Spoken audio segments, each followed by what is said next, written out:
तो आप सभी का स्वागत है मेरे YouTube चैनल पर। आज मैं आप लोगों के लिए बहुत ही अच्छे अच्छे सीटेट का प्रश्न लाया हूँ, प्रीवियस ईयर प्रश्न।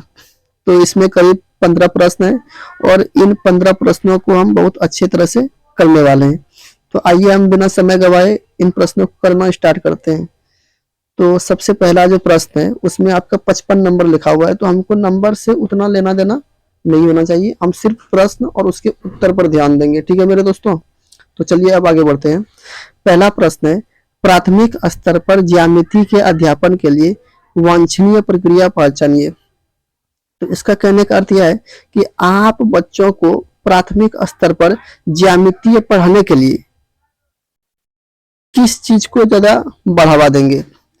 तो ए नंबर में बोल रहा है, प्राथमिक स्तर पर ज्यामिति को केवल सरल मूलभूत आकृतियों की पहचान तक सीमित रखना चाहिए। देखिए, ऐसा हम नहीं कह सकते हैं। हम बच्चों को ज्यामिति पढ़ाएंगे और जितना अधिक से अधिक होगा उनके बारे में जानकारी देंगे, तो सिर्फ सरल चीज तक ही सीमित रहेंगे, ऐसा नहीं करना चाहिए।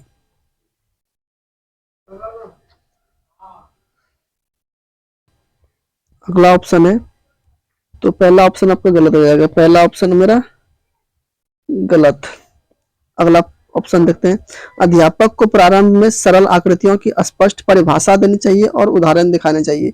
देखिए, सरल आकृतियों की उदाहरण दिखाने चाहिए, लेकिन परिभाषा को सीटेट के एग्जाम में उतना महत्वपूर्ण नहीं माना गया है, तो हम परिभाषा के साथ भी नहीं जा रहे हैं, तो ये भी गलत हो जाएगा। जहां भी आपको इस प्रकार से देखने को मिल जाए कि परिभाषा देना है या बच्चों को आगे की कक्षा के लिए तैयारी कराना है या फिर बच्चों को रोजगार के लिए तैयार करना है, तो ये सब देख के आपको कट कर देना है उस ऑप्शन को। वो आपका सीटेट के एग्जाम में निगेटिव माना जाता है,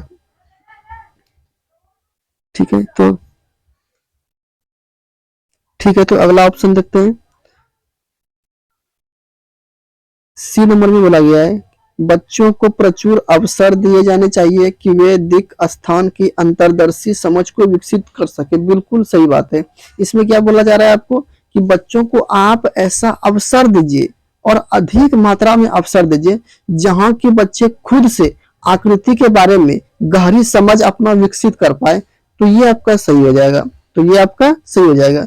डी नंबर में क्या बोला है, प्राथमिक स्तर पर व्यापक ज्यामितीय शब्द संग्रह का विकास करना उद्देश्य नहीं होना चाहिए। नहीं होना चाहिए। आप बच्चों को और अधिक विस्तृत तरीके से चीजों को बताइए ना, बच्चा और अच्छे से समझेगा। सिर्फ सरल चीजों को बताकर रुकना नहीं है, हमें बच्चों को और भी आगे की चीजों के बारे में बताना है। तो ये ऑप्शन भी गलत हो जाएगा। तो यहाँ पर आपका सी नंबर ऑप्शन सही हो जाएगा। ठीक है मेरे दोस्तों, अब बढ़ते हैं अगले प्रश्न की ओर। अगला प्रश्न है, निम्नलिखित में से कौन सी प्राथमिक स्तर पर गणित की पाठ्य पुस्तकों की विशेषता नहीं होनी चाहिए। कहने का अर्थ यह है कि प्राथमिक स्तर पर जो भी किताबें होती है उनमें कौन कौन सी विशेषता नहीं होनी चाहिए। तो पढ़ते हैं, अवधारणा का उच्च कक्षाओं से संबंध होना चाहिए। बिल्कुल होना चाहिए। हम जो भी चीजें पढ़ते हैं वो हमारे आगे के कक्षा में हमारे लिए लाभदायक साबित होता है। तो हम ये नहीं कह सकते हैं कि हम जो भी चीजें पढ़ते हैं वो आगे कक्षा से संबंधित नहीं है। नहीं, आगे कक्षा से संबंधित है वो चीजें। तो ये पहला ऑप्शन आपका गलत हो जाएगा। सॉरी, पहला ऑप्शन आपका सही है। हमसे नहीं पूछा है, नेगेटिव पूछा है, तो आंसर भी हमें नेगेटिव देना है। तो ये तो ठीक है, ये तो पहला तो सही है, ऐसा होना चाहिए। अवधारणा का प्रस्तुतिकरण पदानुक्रम रीति से होना चाहिए। बिल्कुल सही बात है। आप जो भी चीज बच्चों को पढ़ाते हैं उसको एक क्रम में पढ़ाइए। जैसे छोटा बच्चा होता है, उससे पहले क्या सिखाया जाता है, गिनती की संख्या, जैसे 1 2 3 4। उसके बाद फिर हम जोड़ घटा पे आते हैं, फिर गुणा पे आते हैं, फिर भाग पे आते हैं। तो ये क्या हो रहा है, हम बच्चों को एक क्रम से चीजों को सिखा रहे हैं। तो एक क्रम से होना चाहिए, ये ठीक है। आगे क्या बोल रहा है, अवधारणा का प्रस्तुतिकरण जटिल से सरल होना चाहिए। यही कथन गलत हो गया है। ये क्या हो जाएगा, गलत। क्योंकि बच्चों को पहले सरल चीजें बताइए, फिर बाद में जटिल चीजें बताइए। लेकिन यहाँ आपका उल्टा दे दिया है। तो बच्चों को पहले आसान चीजें कराना है, फिर कठिन चीजें कराना है। तो हमसे क्या पूछा गया था, निगेटिव आंसर। तो निगेटिव का भाई ये हो जाएगा आपका आंसर, ठीक है, यही आंसर हो जाएगा आपका। डी नंबर में क्या बोला है, अवधारणा का प्रस्तुतिकरण जहां तक संभव हो प्रासंगिक विधि से होना किया जाना चाहिए। प्रासंगिक का अर्थ होता है कि ऐसा विधि जो कि बच्चों को समझ में आए। प्रासंगिक का अर्थ ये होता है कि बच्चों को समझ में आने लायक विधि होना चाहिए, तो ये भी सही है। तो आपसे क्या पूछा गया था? गलत। तो गलत का आंसर गलत ही हो जाएगा। ठीक है मेरे दोस्तों, बढ़ते हैं अगले प्रश्न की ओर। अगला प्रश्न अगला प्रश्न आपका है वैन हीले से संबंधित। देखिए, वैन हीले एक मैथमेटिशियन यानी कि गणितज्ञ थे। मैथमेटिशियन थे आपका, गणितज्ञ, गणितज्ञ थे। कौन? वैन हीले साहब। वैन हीले साहब आपका एक गणितज्ञ थे, जिन्होंने यह कहा था कि एक बच्चा किस प्रकार से धीरे धीरे धीरे धीरे ज्यामिति के बारे में सीखते हैं। जैसे हम लोग बच्चे थे तो क्या ज्यामिति के बारे में एक बार में सब चीज सीख गए थे? ज्यामिति मतलब त्रिभुज, चतुर्भुज, वर्ग, ये सब होता है ना, इसी को ज्यामिति बोला जाता है। तो क्या हम एक बार में चतुर्भुज के बारे में या आयत के बारे में या वर्ग के बारे में समझ गए थे? नहीं। पहले हम धीरे धीरे क्या किए? आकृतियों को पहचानना सीखे, फिर आकृतियों के बीच अंतर करना सीखे, फिर आकृतियों में संबंध बैठाना सीखे। उसके बाद यह भी धीरे धीरे पता चला कि इनका कुछ ना कुछ सूत्र वगैरह भी होता है। फिर उन सूत्र का प्रयोग करके हम क्या करते थे? सवाल बनाते थे। तो इन्होंने 4 प्रकार का लेवल बताया था। तो लेवल 0 से स्टार्ट था। एक लेवल और लिख देते हैं हम यहाँ पर, 4 तो आपका लिखा हुआ है, एक और लिख देते हैं। स्तर 4, स्तर 4, स्तर 4, स्तर 4, जिसका नाम है स्वयं सिद्ध, स्वयं सिद्ध। ये आपका था चौथा स्तर। अब आपको यहाँ पर थोड़ा सा कंफ्यूज हुआ होगा कि अवस्था तो 5 गो है, A B C D E, 5 गो अवस्था है। लेकिन अगर हम लेवल गिनना स्टार्ट करते हैं, यानी स्तर गिनना स्टार्ट करते हैं, तो 0 1 2 3 4, स्तर 4 ही है, अवस्था आप 5 कह सकते हैं। तो पहला अवस्था जो है दृश्यकरण, उसमें इन्होंने बताया था कि एक बच्चा पहले किसी आकृति को देखता है, उसके बाद ही वह उसमें अंतर करता है। जैसे कि आप लोग एग्जाम्पल सुने होंगे कि एक बच्चा बिस्कुट को दिखाइएगा बच्चे को, तो वो क्या बोलता है कि सर ये तो आयत है। या फिर आप एक बच्चे के सामने आयत बना दीजिए, वो बोलेगा सर ये तो बिस्कुट है। आप उसके सामने एक वृत्त बना दीजिए, बोलेगा सर ये तो रोटी है। तो ये किस में करता है? ये स्तर 0 में करता है, दृश्यकरण में करता है, कि बच्चा किसी भी आकृति को देखने के बाद उसका वर्गीकरण करता है। उसके बाद आता है विश्लेषण। विश्लेषण में क्या था? विश्लेषण में था कि बच्चा आकृतियों को उनके गुणों के आधार पर उसका वर्गीकरण करता है। गुणों के आधार पर, जैसे वर्ग और आयत में उसके गुण के आधार पर अंतर करना शुरू कर देता है। उसके बाद था संबंध स्तर। इसमें क्या करता है बच्चा? आकृतियों के बीच संबंध बैठाता है वर्ग और आयत में। जैसे कि बच्चा बोलेगा कि वर्ग में भी लंबाई और चौड़ाई होता है, आयत में भी लंबाई और चौड़ाई होता है, इसका मतलब एक वर्ग एक आयत हो सकता है। तो इस प्रकार से बच्चे संबंध बैठाते हैं। और आगे के भी 2 स्तर है आपका। तो यहाँ पर पढ़ते हैं, यहाँ पर क्या कह रहा है ये चीजों को, कि वैन हीले की त्रिविम ज्यामिति समझ के अनुसार किस स्तर पर बच्चे की यह स्वीकार करने की संभावना अधिक है कि वर्ग एक आयत भी है। तो ये क्या कर रहा है? ये बच्चे संबंध बैठा रहा है वर्ग और आयत के बीच। तो यहाँ पर क्या हो जाएगा? संबंध स्तर हो जाएगा आपका आंसर। कोई दिक्कत नहीं है दोस्तों। अब बढ़ते हैं अगले प्रश्न की ओर।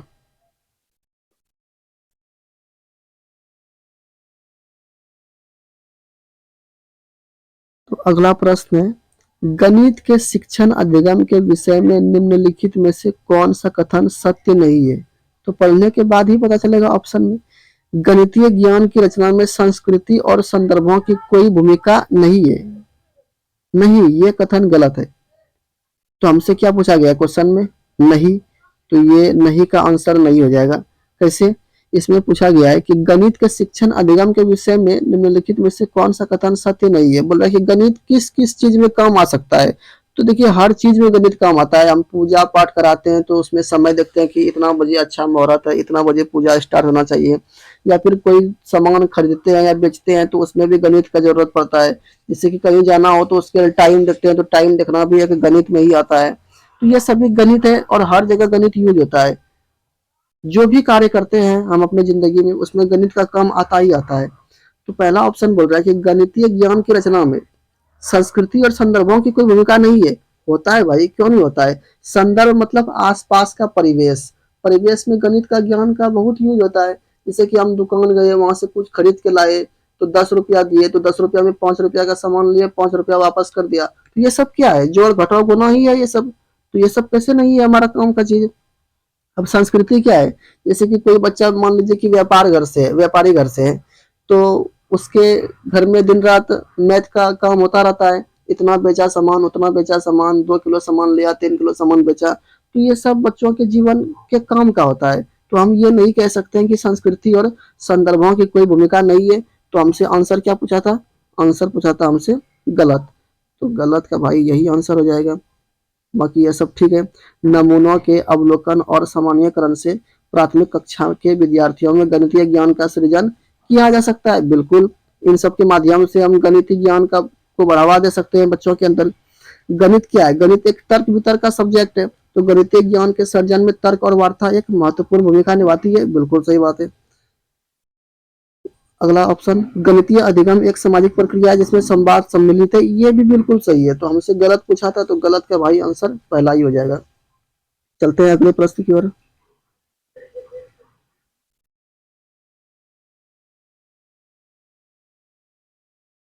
इसमें आपका बोल रहा है, निम्न में से गणित में उपलब्धि कम होने का कारण क्या हो सकता है। देखिए, ये प्रश्न बहुत अच्छा प्रश्न है। कि जैसे हम देखते हैं प्राइमरी क्लास में लड़कियां लड़के साथ में पढ़ते हैं, बहुत अच्छी बात है। उसके बाद फिर प्राइमरी से अपर प्राइमरी यानी कि मिडिल क्लास में जब जाते हैं, तो वहाँ भी लड़कियों की संख्या क्लास में ठीक ठाक होता है। उसके बाद जब 9th 10th में जाता है विद्यार्थी, जिसमें कि लड़कियां भी शामिल होती है, तो 10वीं तक बच्चे ठीक ठाक पढ़ते हैं। जितनी भी लड़कियां हैं उसका आप ठीक ठाक उपस्थिति देखिएगा। लेकिन जैसे ही वह इंटर में जाती है, जैसे ही विद्यार्थी इंटर में जाती है, एक सेकंड दोस्तों, जैसे ही वह इंटर फर्स्ट ईयर या सेकेंड ईयर में जाती है, तो वहां आपको एकाएक लड़कियों की उपस्थिति कम होता दिखाई देगा। लड़कियों का उपस्थिति कम होता दिखाई देगा। क्यों, क्या कारण है ऐसा। देखिए, इसका कारण यह है कि जैसे कि ग्रामीण एरिया हुआ, ग्रामीण क्षेत्र, वहां पर क्या होता है कि लड़कियों को 10वीं तक पढ़ाकर उसके बाद उसका शादी विवाह करा देती है, या शादी विवाह करा देता है। तो एक कारण तो वो हुआ। उसके बाद कुछ लड़कियों के माँ बाप पढ़ाना तो चाहते हैं उसको, बाकी रिश्तेदार वगैरह मिलकर क्या करते हैं कि आप जो है मैथ नहीं लीजिए। क्यों, मैथ एक हार्ड सब्जेक्ट है, कठिन विषय है। आप क्या कीजिए, आप बायोलॉजी ले लीजिए, जीव विज्ञान ले लीजिए। अलग अलग विषय लेकर उनको क्या किया जाता है, गणित से दूर कर दिया जाता है। क्या गणित पढ़ने का अधिकार सिर्फ लड़कों को है, लड़कियों को नहीं है। क्या गणित पढ़ने का अधिकार सिर्फ अमीर बच्चों को है, गरीब बच्चों को नहीं है। क्या गणित पढ़ने का अधिकार सिर्फ उन बच्चों को है जिनका मानसिक स्थिति सही है, जो मानसिक रूप से तेज है, और उन बच्चों के लिए नहीं है जो कि मानसिक रूप से कमजोर है। नहीं, हम ऐसा नहीं कह सकते। हर कोई गणित सीख सकता है, ठीक है, गणित को हर कोई सीख सकता है। तो इन ऑप्शन में से देखते हैं कि क्या कारण है। लिंग, देखिए लिंग नहीं कह सकते हैं, लिंग नहीं कह सकते हैं। ऐसा नहीं है कि लड़का गणित सीख सकता है और लड़की गणित नहीं सीख सकता है, तो लिंग नहीं। सामाजिक सांस्कृतिक पृष्ठभूमि, ये ठीक है आपका, ये ठीक है कि सामाजिक सांस्कृतिक पृष्ठभूमि, वो समाज लोग या फिर रिश्तेदार लोग ऐसा बात हर बार बोल बोल कर उसको गणित से दूर कर देते हैं। तो आपका बी नंबर सी हो जाएगा। गणित का स्वरूप ऐसा है कि सब कोई पढ़ सकता है, व्यक्ति की स्वाभाविक क्षमता नहीं, ये सब कुछ नहीं है। तो आपका बी नंबर ऑप्शन सही हो जाएगा यहाँ। अब बढ़ते हैं अगले प्रश्न की ओर।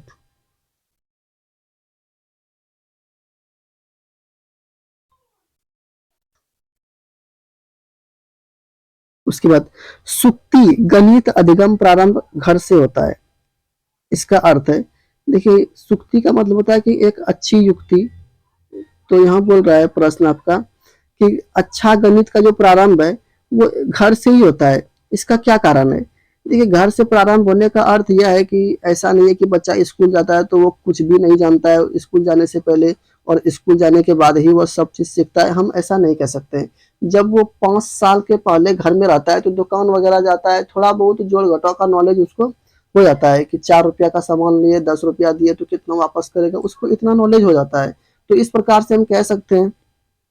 अब ऑप्शन क्या कह रहा है, पहला ऑप्शन पढ़ते हैं, बच्चों को गणित पढ़ाने का उत्तरदायित्व अभिभावक यानी कि माता पिता का है। देखिए, जब बच्चों को गणित पढ़ाने का जिम्मेदारी माता पिता का है तो फिर माता पिता बच्चों को स्कूल क्यों भेजेगा, तब तो वो घर में ही पढ़ा लेगा। तो ये नहीं कह सकते हम, ये गलत हो जाएगा। घर और वातावरण में प्रचुरता से संसाधन उपलब्ध होते हैं जिनका उपयोग गणित के अधिगम में प्रभावी ढंग से किया जा सकता है। बिल्कुल सही जवाब, कि हमारे आसपास ऐसा माहौल होता है जिसमें कि हम थोड़ा बहुत गणित को सीख लेते हैं। तो आपका बी नंबर सही हो जाएगा। गृह कार्य गणित अधिगम का महत्वपूर्ण हिस्सा है। गृह कार्य को उतना बढ़ावा नहीं देना है। अधिगमकर्ताओं के गणितीय कौशलों में वृद्धि के लिए घर में निजी शिक्षक, अरे निजी शिक्षक का बात नहीं है, निजी शिक्षक होता तो फिर हम स्कूल क्यों भेजते, तब तो घर में ही सब चीज करा लेते। तो आपका बी नंबर सही हो जाएगा। बढ़ते हैं नेक्स्ट क्वेश्चन की ओर।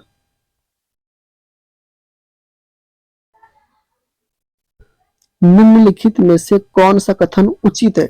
पहला पढ़ते हैं, अवलोकन और संबंधों को पहचानने से प्राथमिक कक्षा के विद्यार्थियों द्वारा गणितीय ज्ञान का सृजन किया जा सकता है। बिल्कुल सही बात है कि हम बहुत प्रकार से बच्चों के गणितीय ज्ञान को बढ़ावा दे सकते हैं, दुकान बेचकर, मार्केट बेचकर, कुछ सामान मंगवाकर, इससे गणितीय ज्ञान में बढ़ावा दे सकते हैं बच्चों का।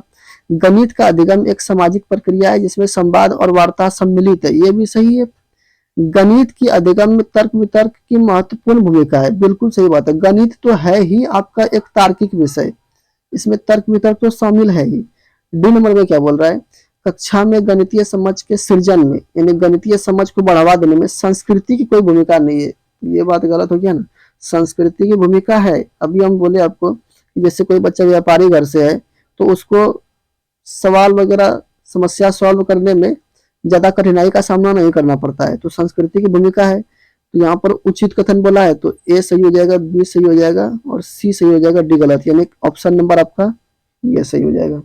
ठीक है मेरे दोस्तों, आगे बढ़ते हैं।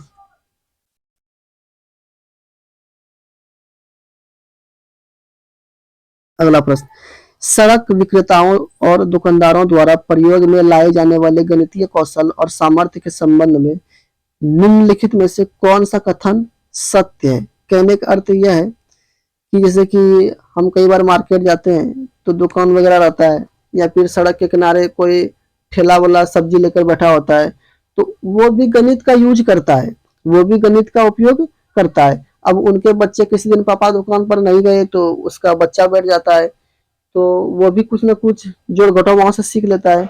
तो क्या वो हमारे लिए उपयोगी है? जी हाँ, उपयोगी है, वो हमारे लिए उपयोगी है। तो देखते हैं प्रश्न और आंसर में क्या कह रहा है। कक्षा ए में गणितीय प्रश्नों को कक्षा ए में कक्षा ए में गणितीय प्रश्नों को हल करने के लिए यह लाभदायक नहीं है। लाभदायक है, कैसे कहेंगे नहीं है। वे अस्पष्ट और असंगत है, नहीं, वे अस्पष्ट नहीं है, वे अस्पष्ट है और संगत है। वे गणित के प्रश्नों को हल करने के वैकल्पिक तरीकों को विकसित कर सकते हैं। बिल्कुल सही बात है, वो चीज हम जितना भी सीखते हैं मार्केट में वो हमारा अच्छा तरीका खोजने में भी किसी समस्या का मदद करता है। तो आपका यहाँ पर केवल सी सही हो जाएगा। ठीक है मेरे दोस्तों, बढ़ते हैं अगले प्रश्न की ओर।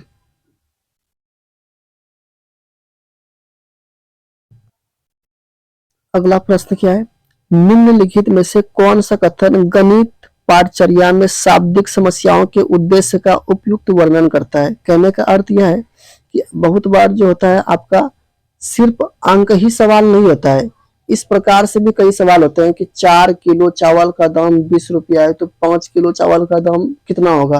तो ये सब क्या है, ये सब शाब्दिक समस्या है। तो इनको डालने का क्या कारण है किताब में। ए नंबर बोल रहा है, इन्हें विद्यार्थियों की भाषा क्षमता को परखने के लिए प्रयोग किया जा सकता है। देखिए, ये ऐसा कहना ज्यादा जरूरी नहीं है कि बच्चों का भाषा क्षमता को परखने के लिए ये भाषा वाला सवाल दिया जाता है, तो इतना ये सब नहीं देखना है हमको। आगे देखते हैं क्या कह रहा है। यह गणितीय समस्या को हल करने हेतु किसी भी औपचारिक कलन विधि, देखिए जहां भी आपको सीटेट के एग्जाम में ये कलन विधि मिल जाए ना तो उसको देखते ही गलत कर देना है। ठीक है, कलन विधि की ओर नहीं जाना है। कलन विधि का अर्थ होता है कि किसी एक निश्चित तरीका का ही उपयोग करना। तो हम किसी भी सवाल को बनाने के लिए सिर्फ एक तरीका फॉलो नहीं कर सकते हैं, हम अलग अलग विधि से सवाल को बनाएंगे। सी नंबर कह रहा है ये गणित को स्कूल से बाहर के संसार से अधिक जोड़ती है। बिल्कुल सही जवाब, कि वो जो होता है आपका इस तरह का सवाल कि 4 किलो चावल का दाम 20 रुपया, तो 5 किलो चावल का दाम कितना होगा। तो ये सब क्या है, जैसे कि हमारे घर में कोई सामान वगैरह चावल दाल सब्जी ये सब खरीदता है, तो इन सब के माध्यम से हमें जोड़ घटाव गुणा भाग का पता चलता है। तो वो सवाल डालने का अर्थ यही है कि बच्चा अपने वास्तविक जीवन से चीजों को सीख पाए। तो आपका सी नंबर सही हो जाएगा। इसमें क्या बोल रहा है, ये सभी विद्यार्थियों द्वारा आसानी और मुश्किल का बात नहीं है। तो आपका सी नंबर सही हो जाएगा। ठीक है, बोलते हैं अगले प्रश्न की ओर।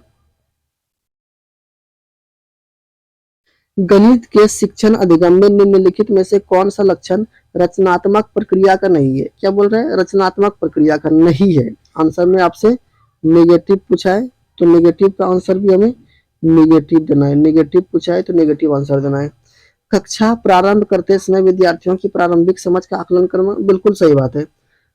आप जब भी क्लास शुरू कर रहे हैं तो विद्यार्थी का पहले आप जांच लीजिए उसको कि कल जो पढ़ाए थे उसको अभी ध्यान में है कि नहीं है, उसके बाद ही उसे अगली चीजें पढ़ाइए। ऐसा नहीं है कि आप कल जो पढ़ाए हैं वो विद्यार्थी भूल चुका है और आप आगे बता रहे हैं, तो इस प्रकार से चीजें नहीं होनी चाहिए। अंतरदर्शी हलों को प्रोत्साहित करना, बिल्कुल सही बात है। आप जो भी चीजें बच्चों को बताते हैं तो उसके बारे में उसे डीपली नॉलेज दीजिए, ताकि बच्चा किसी भी चीज को अच्छे से समझ पाए, अच्छे से सीख पाए। तो ये दोनों तो अभी तक पॉजिटिव है, ये दोनों अभी तक पॉजिटिव है। संज्ञानात्मक संघर्ष के लिए अवसर प्रदान करना, बिल्कुल सही बात है कि बच्चों से अधिक जानकारी देने के लिए आप उस तरह का अवसर प्रदान कीजिए, ये भी पॉजिटिव है। समस्या समाधान के लिए निर्धारित तरीका का यूज करना, देखिए अभी हम आपको बोले हैं कि किसी भी समस्या को समाधान करने के लिए एक से अधिक तरीके का उपयोग कीजिए, ना कि सिर्फ एक समस्या एक समाधान सॉरी एक समस्या को सॉल्व करने का तरीका फॉलो कर रहे हैं, ऐसा नहीं करना चाहिए। तो ये गलत का भाई गलत, तो आपका आंसर हो जाएगा यही, आपका यही आंसर हो जाएगा। ठीक है, आपसे गलत पूछा गया तो गलत का आंसर गलत यही हो जाएगा। बढ़ते हैं अगले प्रश्न की ओर।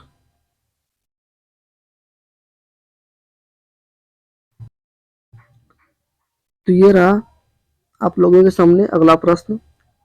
इसमें क्या बोला गया है, उच्च गणित की कक्षाओं में छात्राओं की भागीदारी छात्रों की तुलना में कम है, इसका कारण क्या हो सकता है। देखिए ये भी वही बात है, जैसे हम उसी प्रकार का जिस तरह की पीछे आपको समझाए कि 12वीं तक आते आते लड़कियों की संख्या गणित की कक्षा में कम क्यों हो जाता है।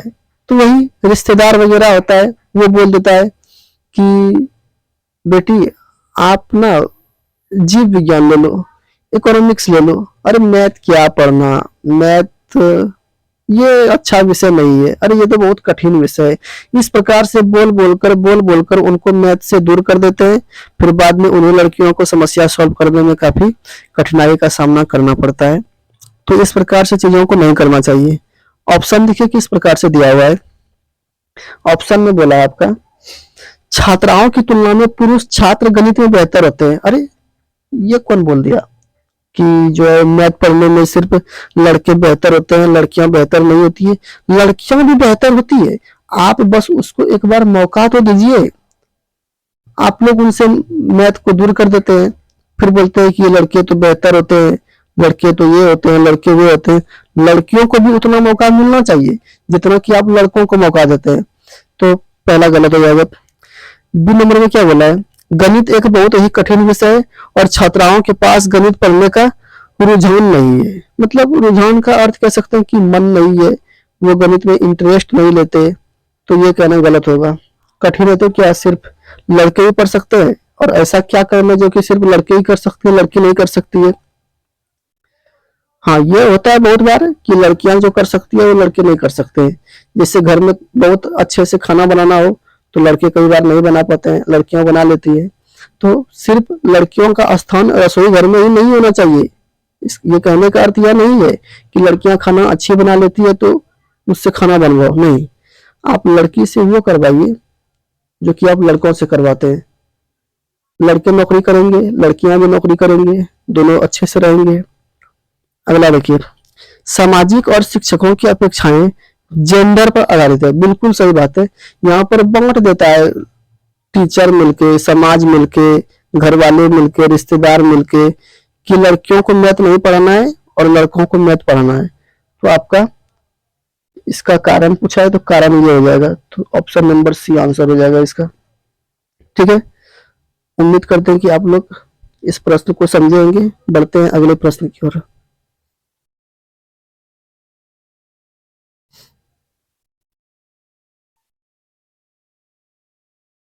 निम्न में से कौन सा गणित पढ़ाने के लिए निगमनात्मक विधि का लक्षण नहीं है?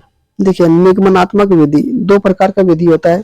एक होता है आपका आगमनात्मक विधि, अरे पेन चालू हो जाए भाई। आगमनात्मक आगमनात्मक विधि, और दूसरा होता है आपका निगमनात्मक निगमनात्मक विधि। दो प्रकार का विधि होता है। आगमनात्मक विधि में होता क्या है कि इसमें पहले बच्चों को उदाहरण दिए जाते हैं, उसके बाद नियम दिए जाते हैं। निगमनात्मक विधि में क्या होता है कि बच्चों को पहले नियम दिया जाता है, उसके बाद उदाहरण दिया जाता है। तो यहाँ पर पूछा है कि निगमनात्मक विधि का कौन सा लक्षण नहीं है? यह विधि छात्रों और शिक्षकों दोनों का समय और शक्ति बचाती है। देखिए, समय और शक्ति बचाने का बात नहीं हो रहा है यहाँ पर। ये तो पूछ रहा है कि कौन सा, हाँ तो यही हो जाएगा समय। ये थोड़ी, ये नियम निगमनात्मक विधि का नियम थोड़ी है कि समय और शक्ति बचा रहा है, नहीं। इसका क्या है, यह तथ्यों और सूत्रों को स्मरण करने पर बढ़ावा देती है। हाँ, अगर आपको कोई भी सवाल बनाना हो तो आपको पहले नियम याद करने पड़ेंगे, तब सवाल बनेगा आपसे। इस विधि में अधिगमकर्ता सामान्य से विशेष की ओर अग्रसर होते हैं। बिल्कुल सही बात है। इस विधि में अधिगमकर्ता नियमों सूत्रों को खोजता है और उनका सामान्यीकरण करता है। ये तीनों आपका सही है। हमसे नेगेटिव पूछा गया था आंसर, तो नेगेटिव का भाई यही हो जाएगा आंसर, नेगेटिव। ठीक है, बढ़ते हैं अगले प्रश्न की ओर।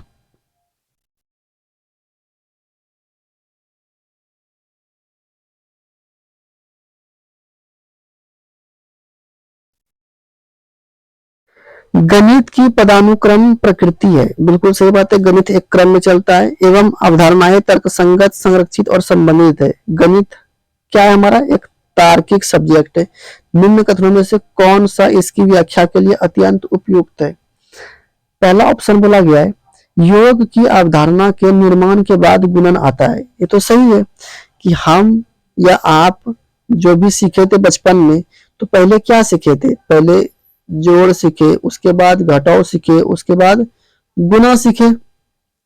तो ये तो सही है कि जोड़ के बाद, योग यानी जोड़, जोड़ के अवधारणा के निर्माण के बाद गुना आता है। तो पहला तो सही है, पहला सही है, ये सही है। योग और गुणन पृथक अवधारणाएं हैं जो एक दूसरे से स्वतंत्र है, नहीं। ये आपका गलत ऑप्शन है। बोल रहा है जोड़ और गुणा दोनों अलग अलग प्रक्रियाएं जो एक दूसरे से स्वतंत्र है, नहीं, ये स्वतंत्र नहीं है एक दूसरे से। आप जरा गौर कीजिए, आप जब भी किसी चीज को गुणा करते हैं तो उसमें जोड़ भी शामिल होता है। जैसे कि हम मान लीजिए कि 15 गुना 6 करते हैं, 15 गुना 6 करते हैं इस प्रकार से। तो क्या करते हैं, 6 पंचे 30, 0 हासिल बच गया 3, फिर 6 एका 6 और फिर हासिल 3 जोड़ते हैं, तब क्या होता है, 9 आता है। तो 15 गुना 6 क्या गया, 90। तो यहाँ पर हम क्या किए, गुना के साथ साथ जोड़ का भी उपयोग किए। तो ये दोनों तो साथ साथ चलने वाली प्रक्रिया है। ये बोल रहा है कि पृथक यानी अलग प्रक्रिया है, तो ये गलत हो जाएगा। गणितीय अवधारणाओं का मूल्यांकन केवल योगात्मक मूल्यांकन से होना चाहिए, नहीं, योगात्मक मूल्यांकन से नहीं होना चाहिए। ठीक है, किससे होना चाहिए, रचनात्मक मूल्यांकन से होना चाहिए। दो प्रकार का मूल्यांकन होता है, एक तो होता है रचनात्मक, दूसरा होता है जो आपके सामने दिया हुआ है योगात्मक। कौन सा? ये रहा योगात्मक मूल्यांकन, ये रहा योगात्मक मूल्यांकन। तो गणितीय अवधारणाओं का मूल्यांकन केवल योगात्मक मूल्यांकन से होना चाहिए। जहां भी आपको योगात्मक आकलन दिख जाए ना, उनसे आपको बचना है और इसको अधिक से अधिक बढ़ावा देना है। तो ये कथन भी गलत है। संख्या ज्ञान का विकास योग और व्यवकलन की अवधारणा से पहले होना चाहिए। बिल्कुल सही बात है कि हम या आप बचपन में जब भी किसी चीज को सीखे, जोड़ सीखे, घटाव सीखे, गुना सीखे, तो उसके पहले हम जोड़ सीखे, सॉरी उसके पहले हम संख्या सीखे, एक दो तीन चार या फिर दो का पहाड़ा, तीन का पहाड़ा, चार का पहाड़ा। तो पहले संख्या सीखे ना, उसके बाद फिर जोड़ और घटाव सीखे। तो ये तो सही है कि संख्या ज्ञान का विकास योग और व्यवकलन, इसका मतलब होता है घटा, व्यवकलन का अर्थ होता है घटा, व्यवकलन की अवधारणा से पहले होना चाहिए। बिल्कुल सही बात है। तो यहाँ पर क्या क्या सही होगी आपका? ए और डी। तो ए और डी करूंगा बी नंबर में, ये सही हो जाएगा आपका। ठीक है, तो यहाँ पर ऑप्शन नंबर बी सही हो जाएगा। बढ़ते हैं अगले प्रश्न की ओर, और ये हमारा आखिरी प्रश्न है। ठीक है मेरे दोस्तों, ये हमारा आखिरी प्रश्न। अच्छा, अभी एक प्रश्न और है, सॉरी, तो ये हमारा सेकेंड लास्ट है। इसमें पढ़ते हैं क्या लिखा हुआ है। राष्ट्रीय पाठचर्या रूपरेखा यानी कि एनसीएफ से क्वेश्चन है मेरे भाई। एनसीएफ, एनसीएफ 2005, एनसीएफ 2005 अनुशंसा करता है कि प्राथमिक कक्षाओं में गणित के शिक्षण अधिगम के लिए समाकलित उपागम का प्रयोग में लाना चाहिए। इसका अर्थ क्या है? देखिए, समाकलित यानी कि एकीकृत। हम जो भी चीजें बच्चों को पढ़ाते हैं वो सब चीज को एकीकृत करके पढ़ाते हैं। क्यों? क्योंकि छोटा बच्चा होता है, वो हर चीज को अलग अलग करके नहीं देख पाता है, तो इसलिए एकीकृत करके पढ़ाना पड़ता है। और एनसीएफ भी आपका यही बोलता है। तो देखिए ऑप्शन में क्या बोला है। अच्छा रुकिए एक सेकेंड दोस्त, यहाँ पर ऑप्शन गायब है, यहाँ पर ऑप्शन डाल देते हैं आपके सामने। ए बी, उसके बाद बी सी, सी डी और डी ए, ये आपके सामने चार ऑप्शन है। माफ कीजिएगा, ऑप्शन थोड़ा सा किसी प्रकार से कट गया है यहाँ से। ठीक है, तो गणित की समस्या समाधान के साथ एकीकृत होना चाहिए, सॉरी एकीकृत होना आवश्यक है। देखिए, हम ये नहीं कह सकते हैं कि कोई भी समस्या है तो सिर्फ उसका वही समाधान होगा और किसी प्रकार से समाधान नहीं हो सकता है, तो ये कहना थोड़ा बहुत कम होगा। तो इसको हम लोग अभी नहीं लेते हैं। गणित बच्चों के कक्षा के अंदर व बाहर के अनुभवों के साथ एकीकृत होना चाहिए। बिल्कुल सही बात है कि गणित जो भी हम बच्चों को पढ़ाते हैं वो उसके बाहर के जीवन से जोड़कर पढ़ाना चाहिए। गणित को अन्य विषयों जैसे कि पर्यावरण अध्ययन व भाषा के साथ एकीकृत होना चाहिए। बिल्कुल सही बात है, होना चाहिए। ऐसा कोई भी विषय नहीं है जिसमें कि गणित ना आता हो। तो बी और सी तो सही है अभी तक। गणित उच्च स्तरीय गणित के साथ एकीकृत नहीं होनी चाहिए। अरे होना चाहिए भैया। अब जैसे कि हम 6 क्लास में कोई गणित पढ़े, वो 7 क्लास में ऐसा नहीं है कि उपयोग नहीं होगा, उसका उपयोग होगा। 6 क्लास में जो भी गणित पढ़े, इसी के आधार पर तो 7 क्लास में हमें गणित को समझने में आसानी होगी। तो यहाँ पर आपका बी और सी सही हो जाएगा। ठीक है, तो चलते हैं अगले प्रश्न की ओर।